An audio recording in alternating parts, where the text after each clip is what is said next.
kepada pemahaman dan ideologinya, saudara.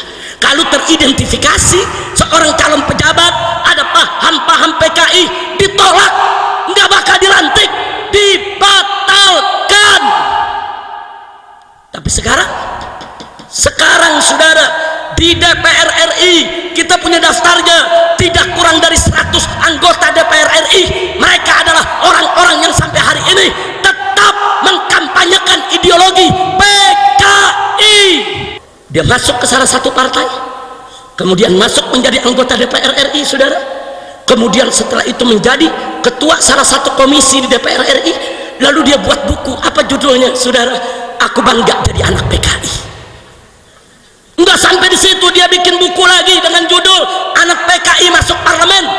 Maksudnya dia mau ledek kita semua, dia mau ledek kiai, dia mau ledek pesantren, dia mau ledek umat Islam. Aku anak PKI, mau apa? Aku sekarang di DPR, mau apa? Masih tahun 1998 pengkhianatan PKI hilang dari buku pelajaran, lenyap dari kurikulum, saudara. Yuk kita bertanya, apa yang harus kita tanyakan, saudara? Siapa itu orang kuat yang mampu menghapus PKI dari kurikulum, saudara? Kalau orang biasa, orang lemah, nggak bisa menghapus kurikulum PKI, saudara. Kurikulum PKI secara nasional dihapus sampai hari ini. Makanya pemuda-pemuda Indonesia, saudara, siapapun dia yang lahir di tahun 90-an, yang tahun 98 baru duduk di SD, sampai hari ini mereka tidak pernah mendapat pelajaran tentang pengkhianatan PKI. Mereka nggak tahu siapa PKI, saudara. Nggak sampai di situ. Sebelum tahun 1998, saudara, televisi nasional, baik itu TVRI maupun televisi swasta, diharuskan setiap tanggal 30 September untuk memutar ulang film dokumenter tentang pengkhianatan G30S PKI, saudara. Tapi setelah reformasi 98, semua televisi tidak ada lagi yang berani untuk memutar film dokumenter G30S PKI, dilarang.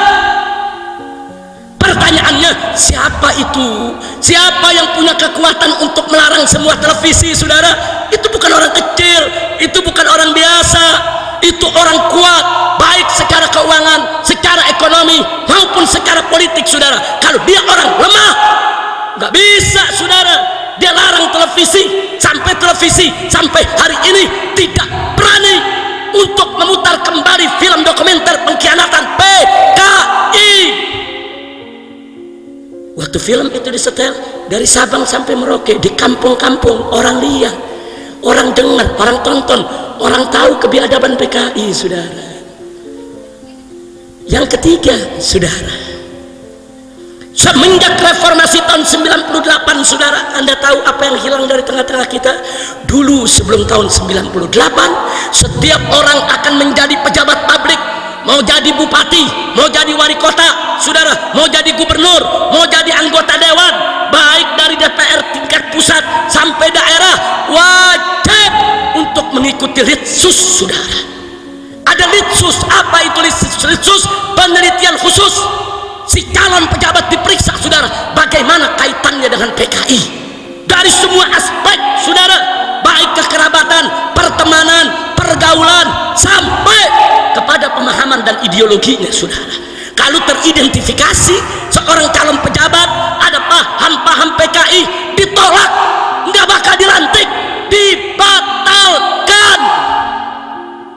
Tapi sekarang, saudara, di DPR RI kita punya daftarnya, tidak kurang dari 100 anggota DPR RI. Mereka adalah orang-orang yang sampai hari ini tetap mengkampanyekan ideologi PKI.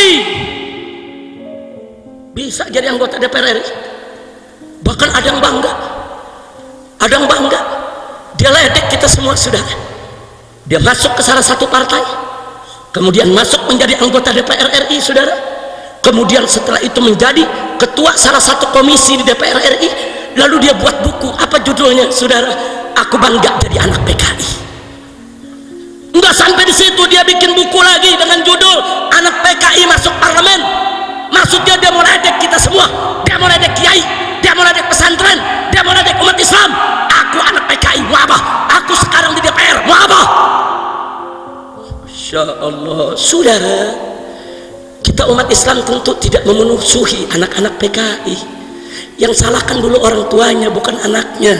Dalam Islam tidak ada dosa keturunan, saudara. Tapi tolonglah anak-anak PKI tersebut, saudara, jangan lagi mengkampanyekan ideologi bapaknya. Sudahlah, mafat-tafat yang sudah berlalu biarkan dia berlalu. Bapaknya dulu salah, ya sudah salah, doakan saja semoga diampuni oleh Allah. Tinggal anak-anaknya jangan melanjutkan ideologinya, saudara. Ayo menyatu dengan umat Islam. Silakan mereka ikut NU, ikut Muhammadiyah, ikut majelis taklim, anak-anaknya masuk pesantren, biar besok bisa jadi ustadz, jadi kiai, saudara. Kita tidak memusuhi mereka, tidak.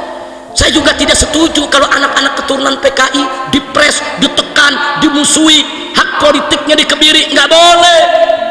Mereka punya hak ekonomi, hak politik, hak sosial yang tidak boleh kita ganggu. Tapi syarat, mereka tidak boleh lagi mengkampanyekan ideologi PKI. Mereka tidak boleh lagi memperjuangkan kebangkitan PKI. Mereka tidak boleh lagi menghidupkan PKI di Republik ini. Betul? Takbir.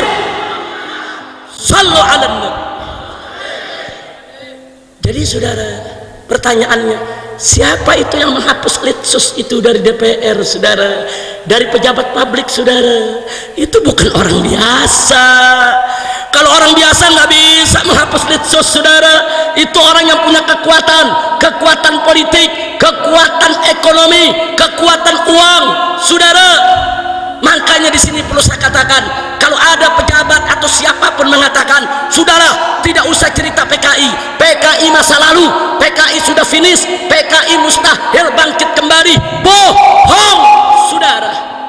Kalau ada yang bicara semacam itu, mereka sedang meninak bobokan masyarakat Indonesia supaya kita lalai, supaya kita tidak waspada, supaya PKI dengan leluasa bangkit kembali di tengah-tengah kita. Dan ini kenyataannya, saudara. Insya Allah, gara-gara kita pikir, oh PKI udah selesai, PKI udah habis, PKI mustahil bangkit lagi, saudara. Tahu-tahu apa yang terjadi? Kurikulum pengkhianatan PKI hilang dari sekolah, film dokumenter pengkhianatan PKI hilang dari televisi, saudara. Litsus, penelitian khusus untuk calon pejabat, saudara, dihapuskan, saudara. Hati-hati, saudara, mereka sedang menyusun kembali kekuatan, saudara. Maka jangan salahkan saya kalau saya mengatakan, mereka mengatakan komunis sudah habis, komunis sudah selesai. Mereka sebetulnya sedang meninak bobokan kita supaya kita lalai, supaya kita tidak waspada.